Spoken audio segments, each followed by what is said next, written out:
Bienvenidos. En este espacio nos dedicamos a desglosar temas complejos para presentarlos de una manera clara y directa.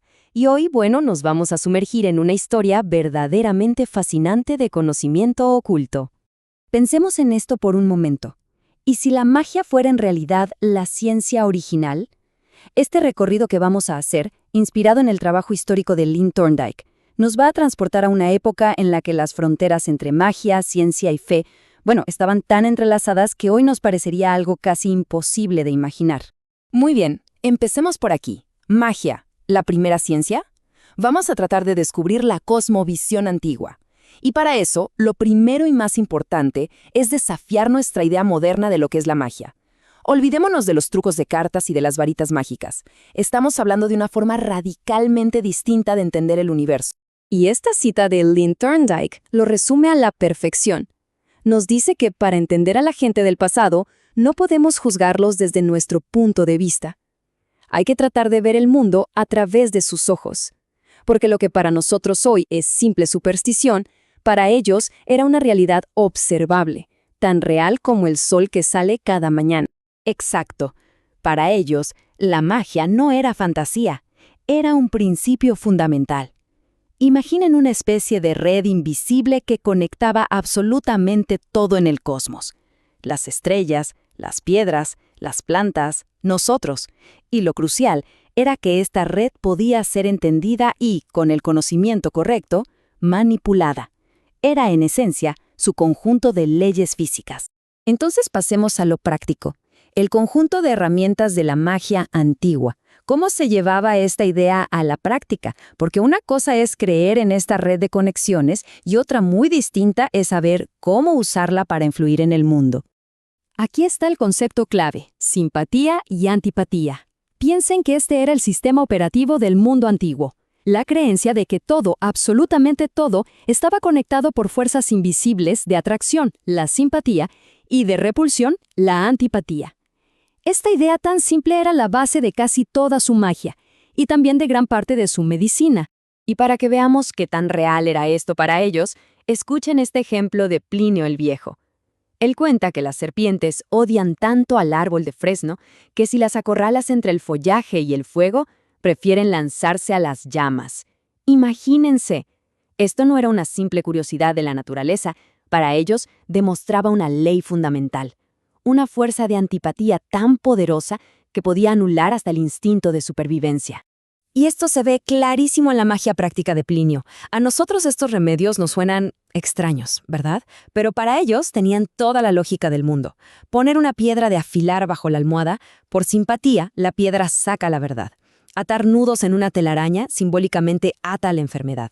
O sacar una espina de la garganta metiendo los pies en agua fría, eso es pura antipatía, una acción en un extremo del cuerpo que expulsa algo en el otro. Pero la cosa iba mucho más allá. Los practicantes en Babilonia, por ejemplo, usaban encantamientos e imágenes, figuritas de cera o arcilla, para atacar a sus enemigos o expulsar demonios. Y, ojo, esto no era simbólico, no.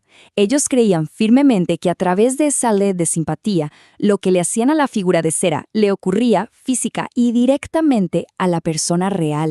Y toda esta creencia en conexiones cósmicas alcanzó su punto culminante, su máxima expresión, en la que fue considerada la ciencia más sofisticada y preeminente de la antigüedad, la astrología. Así que veamos cómo era esto de leer los cielos. Es que hay que entender que la astrología no era un pasatiempo, era su gran teoría unificada del todo, el sistema que lo conectaba todo desde el destino de una persona hasta el de los imperios, con el orden de los cielos. Influía en la arquitectura, la medicina, la política, en todo.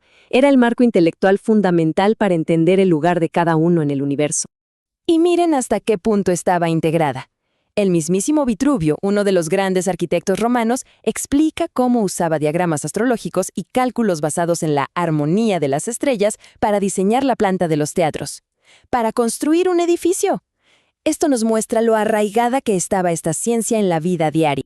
Y luego, algunos grupos llevaron esto todavía más lejos. Por ejemplo, los gnósticos, una corriente mística de los primeros siglos del cristianismo, fusionaron este mapa astrológico con su propia cosmología, Como vemos aquí, para ellos, cada planeta, asociado a un metal, era una puerta celestial.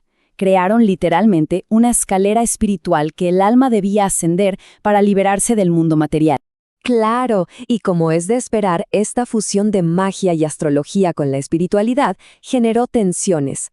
Nos lleva a un choque inevitable, el momento en que la magia se encuentra con la religión y estos dos sistemas cósmicos colisionan. Es que para los gnósticos, nuestro mundo material era, en esencia, una prisión, una creación gobernada por espíritus planetarios poderosos y con frecuencia malévolos. Así que, lógicamente, escapar de este mundo y ascender al verdadero cielo era un viaje increíblemente peligroso. Y para hacer ese viaje, para poder escapar, no bastaba con tener fe. Se necesitaba una contraseña. Se requería un conocimiento secreto, especial, lo que ellos llamaban gnosis. Esa era la única clave para poder burlar a los guardianes cósmicos que bloqueaban el camino. El viaje del alma gnóstica era toda una odisea. Había que atravesar las 7 esferas planetarias, una por una. En cada una, enfrentar a su espíritu gobernante, como el temible Yaldabaoth. Y solo se podía pasar recitando los nombres sagrados y las vocales mágicas correctas. La salvación era, en cierto modo, un proceso burocrático y mágico a la vez. Uno podría pensar que estas ideas tan complejas se extinguieron con la antigüedad. Pero no fue así, y esto nos lleva a una pregunta clave sobre el poder duradero de la creencia. ¿Cómo fue que esta magia antigua sobrevivió para moldear el mundo medieval? Pues, en lugar de desaparecer, estas ideas fueron absorbidas, adaptadas, se filtraron, casi como por goteo, en la medicina, en la filosofía e incluso en la teología cristiana. Al final formaron una base para el pensamiento occidental que era sumamente compleja y, la verdad, a menudo muy contradictoria. Y esta cadena del conocimiento es simplemente increíble. Miren el viaje. En el siglo I, Plinio lo cataloga. Siglos después, los gnósticos lo reinterpretan.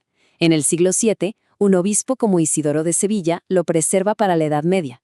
Y finalmente, en el siglo XI, todo ese saber, enriquecido en el mundo árabe, regresa a Europa a través de traducciones. Un viaje de 1000 años. Y todo esto nos deja con una pregunta final para reflexionar.